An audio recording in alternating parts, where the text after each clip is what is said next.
Yo, what is good, ladies and gentlemen? I'm back with another video, and today we're going to be reacting to a channel that I had never reacted to before here, but I have seen a couple of his videos, either from flight or watching them on my own time and not recording it.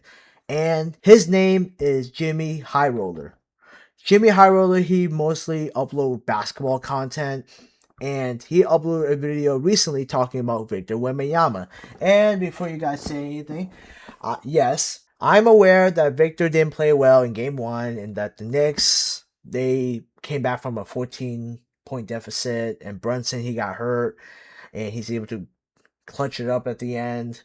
I know Victor didn't do good. But that's not going to stop him. This is his first ever finals appearance. And he's going to learn from it. I'm 99% sure he's going to learn from this and he's able to bounce back. He's going to win game 2. I got the Spurs in 6. But let me know down in the comments who you guys think is going to win this year's NBA Finals. And it's like right before the World Cup too.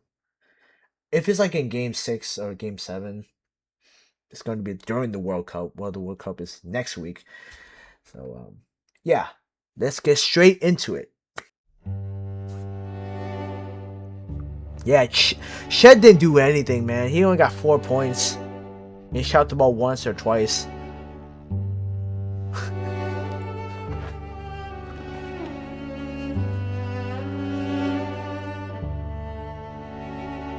LeBron James all the way up to number 2 on your all-time list? I have him at 9. Look at me, I'm a Spurs fan. My team is perfectly run and well-respected. My franchise player's a 9'7" French alien with high emotional intelligence. The NBA Finals are here, which means we've got some hot takes to look at today. Playoff edition. The good ones, the bad ones, and the downright atrocious. Alright, he's going to react to... Well, I'm reacting, not he. He's going to get all the hot takes. He does this every single, like, regular season playoff stuff. And, yeah, let's go. Come on. It's going to be a sponsor. After 6 weeks of NBA playoff basketball, we are now down to just 2 teams. And while Knicks and Spurs fans get to enjoy the exhilarating experience of watching their team fight for an NBA title, the rest of us have been relegated to watch from the sidelines as we spew out hot takes about teams we couldn't beat. And today, we're going to take a look at some of these takes. Starting with this one that comes from a fan who asks, is Wemby the quickest someone has ever climbed to arguably number 1 in the league? Wemby's in year 3. Neither LeBron or MJ ascended to number 1 so quickly. And this is interesting because there's 2 parts to this take. The first part is that Wemby is arguably the best player in the world. And the second is that no one else has been the best player in the world by the end of their 3rd season. Both of those statements a bit subjective. I think it's definitely fair to say that Victor Wembanyama is arguably the best player in the world right now. If it's not him, then it's Jokic or Shea. And regardless of who you pick, there's no wrong answer. But the key word here is arguably. Wait, Shea? It's not Shea, bro. And regardless of who you pick, there's no wrong answer. But the key word here is arguably. So has any other player in NBA history climbed to be arguably the best player in the league by year 3? And the answer is yeah. Wilt Chamberlain won a league MVP as a rookie. By the end of Kareem's 3rd season, he led the league in scoring twice, had 2 MVPs, a finals MVP, and was definitively the best player in the NBA. Larry Bird was the runner-up in MVP voting in his 2nd and 3rd seasons in the league and was arguably the best player in the league. And of course, there's Michael Jordan, who despite not having the hardware as tangible proof, was generally regarded as one of, if not the best player in the world by the end of his 3rd season in '87. Now, looking into more recent NBA history, there's Shaquille O'Neal, who was arguably the best player in the league by '95, neck and neck with David Robinson and Hakeem Olajuwon. Although Shaq held the crown by 2000, in Tim Duncan's 3rd season, he was in conversations as the best player in the league after leading the Spurs to a championship in just his 2nd season. Another prodigy with an underrated early career is Kevin Durant, who was regarded as virtually the only player who could go toe-to-toe with a prime LeBron by his 3rd season in the league in 2010. He finished second in MVP voting, and although he wasn't the best player in the world, he was next in line by his third season. And then there's Derrick Rose, who wasn't regarded as the best player in the world by the end of year 3, but he did get an award, a small consolation prize for his efforts. And of course, there's year 3 LeBron, who ascended in the 2000s with a crowd of all-time greats. By the end of his third season, there wasn't a definitive best player in the world. Between Dirk, Kobe, Nash, Duncan, the conversation was pretty open for interpretation, but there's no denying he was certainly in it, finishing second in MVP voting in his third season in the league. The moral of this story being that throughout modern NBA history, even amongst the greatest players of all time, there probably hasn't been a single player that was the consensus #1 player in the world by the end of year 3. Wemby falls in the same category as LeBron and Shaq and Jordan and Bird, making a very strong case as arguably the best player in the league. I wouldn't say he's definitively the best player in the world, but I'd say being in the same sentence as those guys is a good consolation. Now, this next take comes from a fan who says you could replace Shai Gilgeous-Alexander with 30 different players and the Thunder still win the title. And if this isn't evidence that SGA has the worst PR of any superstar of his era, I don't know what is. 30 players? You know what the Thunder's record is this season, including the playoffs with Shai? 65-13. You know their record without him? 8-6. 84% win percentage with Shai, 57% win percentage without him. The Thunder's record over the last 3 seasons with Shai, 204 and 56. 78% win percentage. Their record without Shai, 15-12. A mediocre 56% win percentage without Shai Gilgeous-Alexander over the last 3 seasons. For perspective, from 2016 through 2018, when the Warriors had the league in a chokehold, Golden State's record with Steph Curry was 215-44. Their record without him was 30-19. A gap that is identical to the Thunder with and without Shai. Because it turns out, not only do great successful players have great impact, but they usually have great teams built around their unique skill set and talent. Time and time again, we penalize players for being a part of a good team. Fans minimize Steph because of how good the Warriors were. They downplayed LeBron in Miami because of how good the Heat were. And you can't bring up Jordan without someone mentioning how great the team around him was. But all of the true all-time greats had great teams around them. If social media existed in the 90s, all you would ever hear about is how stacked the Bulls are and the unfair advantage MJ has. Steph had the most lethal team in the history of basketball behind him. Bird and Magic played with rotations filled exclusively with Hall of Famers. This is just the way it goes. And the irony of all of it is that in many cases, the perceived caliber of the team as a whole can often be the result of the guy leading the charge. Great players make their teammates look better. You'll often hear the hypothetical of swapping player X with player Y and which team would perform better with their new star. For example, starter players or like star players always make their team better. Like if they just don't make their team better, if they focus on themselves, they wouldn't strive. So like Kobe, right? Kobe's a good example.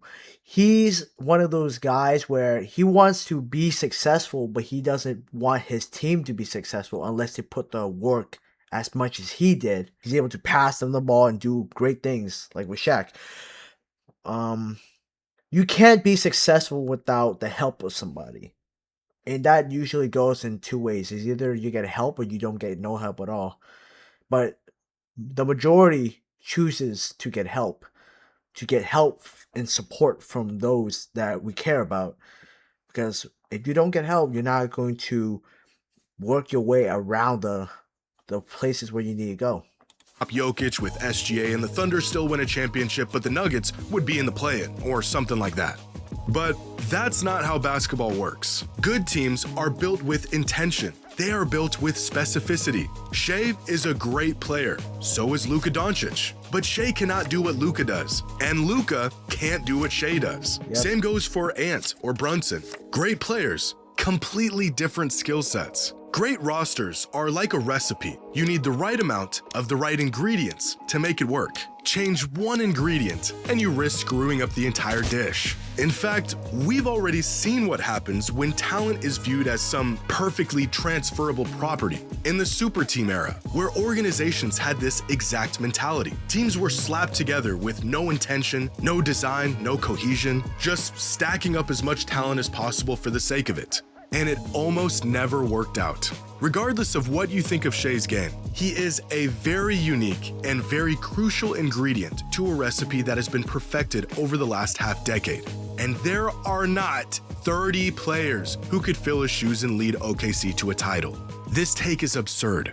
Now, this next take comes from a fan who says there has never been a more difficult time to win an NBA championship than right now. And I completely agree. After the Warriors ran the table on the NBA last decade, the entire meta of professional basketball shifted. Teams have gotten smarter, they've gotten deeper, and although talent will always prevail, the path to winning a ring in today's NBA requires far more than just talent to get it done. This is now the 8th season in a row that a different team will be crowned champions, the longest stretch of unique championship teams in NBA history. In fact, there have been 14 unique teams in the finals over the last 8 years. That is half the NBA. We are now creeping up on an entire era of absolute parity in the NBA. And this is in complete opposition of what we saw in previous eras. Whether it was the Celtics and Lakers winning 8 of the 10 championships in the 80s, the Bulls going 6 for 10 in the 90s, the Spurs and Lakers combining for 7 rings in the 2000s, or the Warriors winning 4 in 8 seasons. Dynasties and perpetual winning have been a staple in the NBA for decades. But due to multiple factors, such as advanced analytics giving teams the insight to optimize their rosters and game plans, teams prioritizing depth more than ever before, the rise of rotation-level players and their impact on a night-to-night basis, and the league itself enacting new rules to actively fight against teams building dynasty-worthy rosters. Not only is it more challenging to win a championship now than ever before, it's more equitable. No longer do you have to have the best player on the court to win a series. No longer can you pair up a couple of mega talents and run through a conference. The 10th man off the bench can be just as pivotal in today's game as your second option. The natural evolution of the game has slowly leveled the playing field for teams competing for a title, and this shrunken gap between top-end teams now leaves the margin for error small enough that truly anything can happen. We still see glimpses of all-world caliber players willing their teams to victories, but those moments have now become a rarity.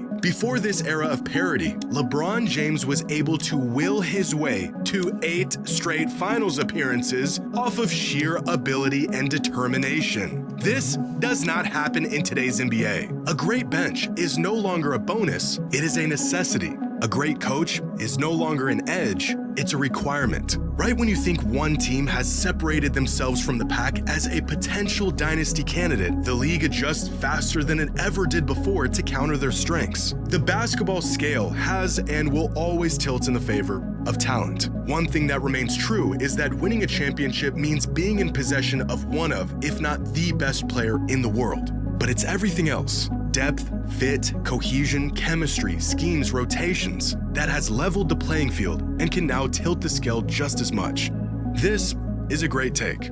And our last take comes from a fan who says the regular season has become all but irrelevant, and the playoffs are the only thing that actually matters, both in terms of discourse and legacy.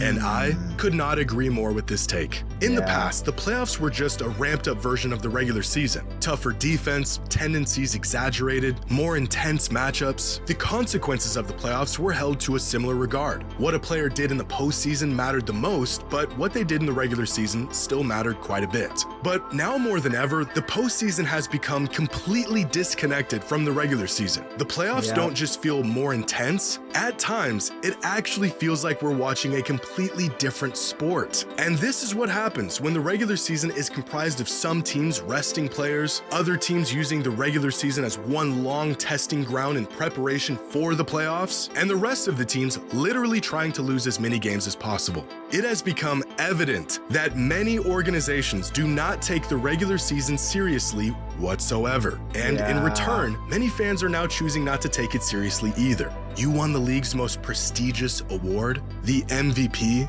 Well, why should I care? It doesn't even look like you do. You average 25 a night? Yeah, well, a quarter of the league isn't even trying to win games. If all you guys care about is the playoffs, then all we're going to care about is the playoffs. Yeah, that's basically what it is.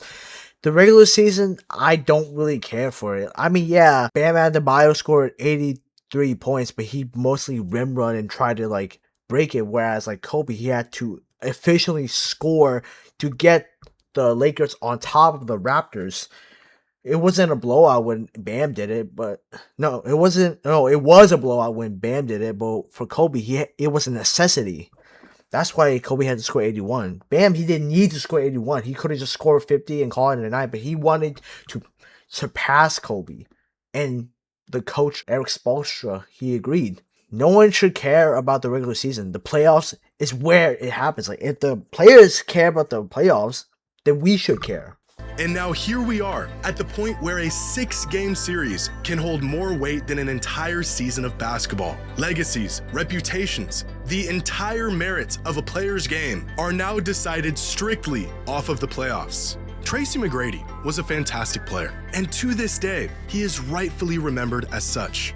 Tracy McGrady never made it out of the first round.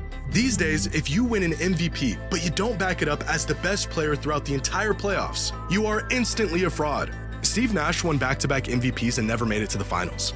Dominique Wilkins... Yeah, you got all these amazing players, but they never won a championship. You got Allen Iverson, you got Chris Paul, you got Steve Nash, you got all these amazing players that never won a championship, but they got MVPs, they got Defensive Player of the Year, they got Rookie of the Year, they got all these accolades. Legend, a staple of 80s basketball. He also never made it to the conference finals once in his entire career. Meanwhile, I just watched Jalen Duren wash away fan support, 70 games of awesome basketball, and a max contract in just 3 weeks of bad playoff basketball. I just watched arguably the most impactful regular season of all time get dismissed because of one bad round in the playoffs. I heard someone say Joel Embiid, former league MVP, 4th highest scoring average in NBA history, one of the most talented bigs of all time, is not a Hall of Famer because of his lack of playoff success. Do I think this new standard being imposed on players today is unfair? Yeah, I really do. Not everyone's gonna win a championship. But do I also think the players and teams have done this to themselves? Yeah. The symptom of teams coasting their way through the regular season without any real sense of urgency is that we as fans now know the real test of a player's game, actually the only true test of their game and their abilities, is in the playoffs, which inherently makes the regular season and everything that happens in it a lot less important, and everything that happens in the postseason, even if it's a 4-game sample size, the only thing that matters. And although I really wish this wasn't the current state of the league and its discourse, I agree with this take. But let me know what you think. Share your hot takes in the comments below. And as always, the hotter, the better. Yeah, I agree. The regular season used to be like so fun. It used to be so impactful. Kobe's 81-point game was in the regular season, wasn't it? It was on January 21st or 23rd of 2006. So when he scored 81, it was like the Lakers needed. Without Kobe, they would have lost like any other game. But Kobe took it upon himself to like, okay, you guys are not going to score. I'm going to go off tonight. I'm going to score 60. I'm going to score 70. I'm going to go for 80. And that's what he did. If people care about the regular season, the reason why people don't care about it because the tickets are too high, the bad officiating, the flops. That's the reason why people don't care about the regular season as much as they do with the playoffs. The playoffs is where every player is going to go at their best. They're going to dominate. They're going to crush the opponent, right? If they did that in the regular season, people will actually care. As long as everything's fair, as long as you're playing ethical basketball instead of flopping around like a fish. But that's all I gotta say. Yeah, let me know down in the comments what you guys think. And let me know who you guys got winning this NBA Finals. You got Brunson in the Knicks or you got Victor with the Spurs. I'm gonna go for Spurs. I can see Victor going off, like he's gonna score like 20, 30 points. next game, and he's going to learn. This is his first ever finals appearance. I already said that in the beginning of the video, but he's going to learn. I believe in Victor. This is his 3rd year, and I really believe in Victor, and you guys should too, unless you're a hater. Then if you are, then don't listen to me. All right, I'm gonna head out and get this posted for you guys about like 2 or 3 hours. I'll see you guys in the next one. Peace out.